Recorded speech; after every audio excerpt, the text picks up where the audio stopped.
Bonsoir. Suite à l'arrestation et au placement sous mandat de dépôt des sages-femmes inculpées dans le décès d'une patiente à l'hôpital de Louga, les travailleurs de l'hôpital ont observé un sit-in ce matin dans l'enceinte de l'établissement pour protester contre cette arrestation. Pour arriver à leur fin, ces travailleurs de l'hôpital de Louga ont décidé de 72 heures de grève renouvelables. En outre, ils réclament la fermeture de la maternité de l'hôpital et la démission du ministre de la Santé.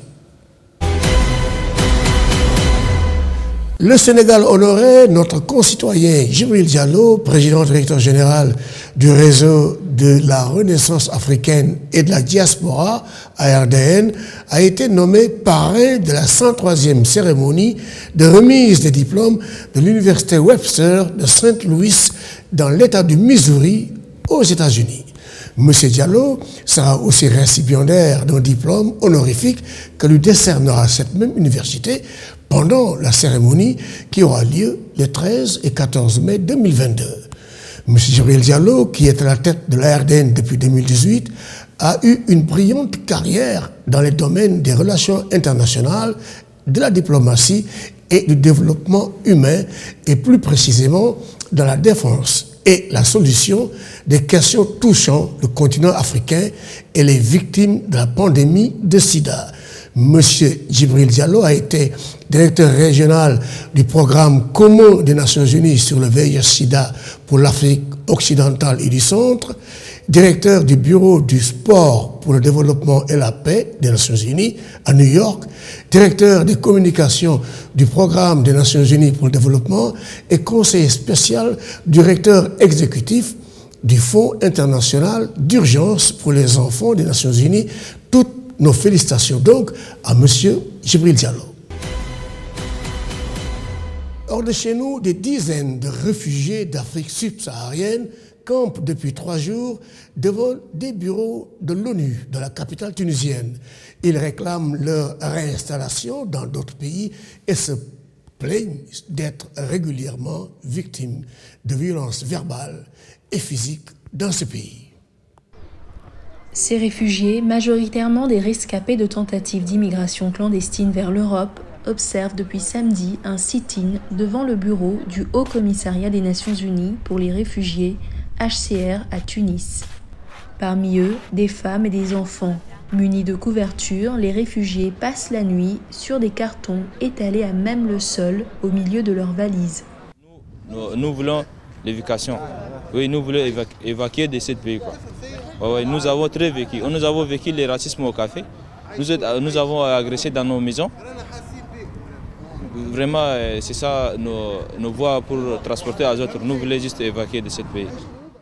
Saleh Saïd, un Soudanais de 24 ans, originaire du Darfour et bloqué en Tunisie depuis 4 ans, s'est rallié à la cause pour réclamer une évacuation rapide vers n'importe quel autre pays respectant les droits et la dignité humaine. Il se dit déçu de la manière dont les organisations onusiennes gèrent la situation. المشكلة الحقيقية عندنا مع المفوضية يعني هي تخلت عن الدور الأساسي وهي حمايتنا نحن. Le vrai problème est avec la Commission, parce qu'elle a abandonné son rôle principal qui est notre protection.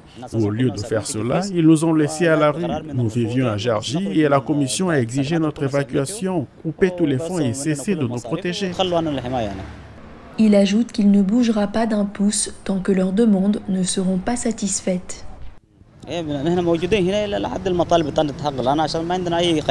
Nous resterons ici jusqu'à ce que nos demandes soient satisfaites, parce que nous n'avons pas d'autre choix que de nous faire évacuer immédiatement. La commission de l'ONU en Tunisie ne nous a pas laissé d'autre choix. La majorité de ces migrants ont été secourus au large de la Tunisie après le chavirage de leur embarcation alors qu'ils tentaient de rallier l'Europe clandestinement. Selon des statistiques du Forum tunisien des droits économiques et sociaux, les gardes-côtes tunisiens ont intercepté plus de 25 000 migrants tentant de traverser la Méditerranée en 2021, près du double des chiffres de l'année précédente. En RDC, sur l'île d'Idjouи, au cœur du lac Kivu, des femmes subviennent à leurs besoins grâce à la récolte de café. L'initiative de Marceline Boudza, fondatrice de l'ONG Rebuild Women's Hope, permet également à cette arabica de haute altitude, à la saveur unique d'être dégusté partout au monde. Sous le soleil du Kivu, dans l'est de la République démocratique du Congo, des femmes s'activent dans une plantation de café de l'île d'Idjoui, cueillant les cerises qui, depuis quelques années, leur permettent de gagner leur vie. L'île de quelques 300 km², située au milieu du lac Kivu, produit un arabica reconnu. Le café congolais est spécial par rapport à d'autres cafés parce que c'est un café de haute altitude. C'est un café qui a la saveur exceptionnelle. C'est avec l'arôme exceptionnel aussi. Et avec son sol, le sol est volcanique. Voilà, tous ces éléments-là font le café congolais de spécial. Il y a 9 ans, Marceline Boudza a fondé Rebuild Women's Hope, RWH, une ONG basée à Bukavu, dans le sud Kivu, pour soutenir l'autonomisation des femmes à travers la culture du café. Maintenant, là, ça fait 9 ans que nous sommes en train de travailler et je ressens vraiment que nos objectifs sont en train d'être atteints. Parce que maintenant, là, les femmes peuvent sourire, les femmes peuvent être autonomes financièrement et puis elles régénèrent, elles créent de l'argent. Avec bonheur, c'est grâce à cette autonomie financière que Rosette a pu notamment scolariser ses enfants et pourvoir aux besoins de sa famille. Ça fait 6 ans que je travaille dans le domaine du café. Ce boulot m'a permis d'envoyer mes enfants à l'école et de les nourrir. Marceline ne souhaite pas s'arrêter là. Son café est déjà très apprécié aux États-Unis, en Europe et en Asie. Elle souhaiterait voir sa production doubler de 190 à 380 tonnes dans un avenir proche. En sport, l'ancien attaquant vedette ivoirien Didier Drogba a promis hier une nouvelle ère s'il est élu président de la Fédération ivoirienne de football. Didier Drogba s'est dit confiant face à ses 2 adversaires. Salle comble, entrée en fanfare. Lors de sa conférence de presse à Abidjan, Didier Drogba a prêché le rassemblement autour du football ivoirien. Je suis aujourd'hui candidat pour rendre justice à l'ensemble des acteurs du football, même à ceux qui ont été instrumentalisés contre moi. L'ancien capitaine des éléphants a mis en avant son programme appelé Renaissance. Il entend réorganiser le football ivoirien et promet une augmentation des subventions au club. Le programme Renaissance s'articule avant tout autour du bien-être des acteurs sans lesquels le football ne saurait exister. Les présidents de clubs, personnages centraux dans le dispositif, à qui je souhaite donner les moyens nécessaires afin qu'ils insufflent de nouveau un sentiment d'espoir, d'apaisement, de performance et d'excellence à l'ensemble des maillons de la chaîne. Didier Drogba souligne aussi l'importance des infrastructures sportives. Les infrastructures sont à leur tour essentielles à développer, à moderniser, à entretenir, afin de bénéficier rapidement d'un parc de stades et de centres de formation décentralisés, permettant d'élever le niveau des championnats, d'attirer des sponsors et de faire éclore de nouveaux talents. C'est de ça qu'il s'agit. Pour les opposants à Didier Drogba, être une star ne suffit pas. Samedi, lors de l'élection à Yamoussoukro, Drogba fera face à 2 autres candidats, anciens responsables de la fédération Idriss Diallo et Sori Diabaté. L'élection du nouveau président ne sera toutefois définitivement validée qu'une fois connus les résultats d'une enquête d'intégrité à laquelle ils doivent se soumettre.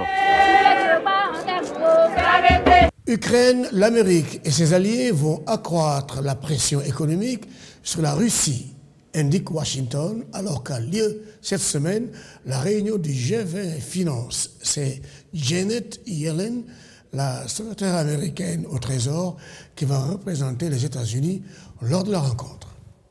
Alors que la guerre fait rage en Ukraine, le président Joe Biden souhaite que la Russie soit retirée du groupe des 20 plus grandes économies et que les retombées de l'invasion soient inscrites à l'ordre du jour du sommet du G20.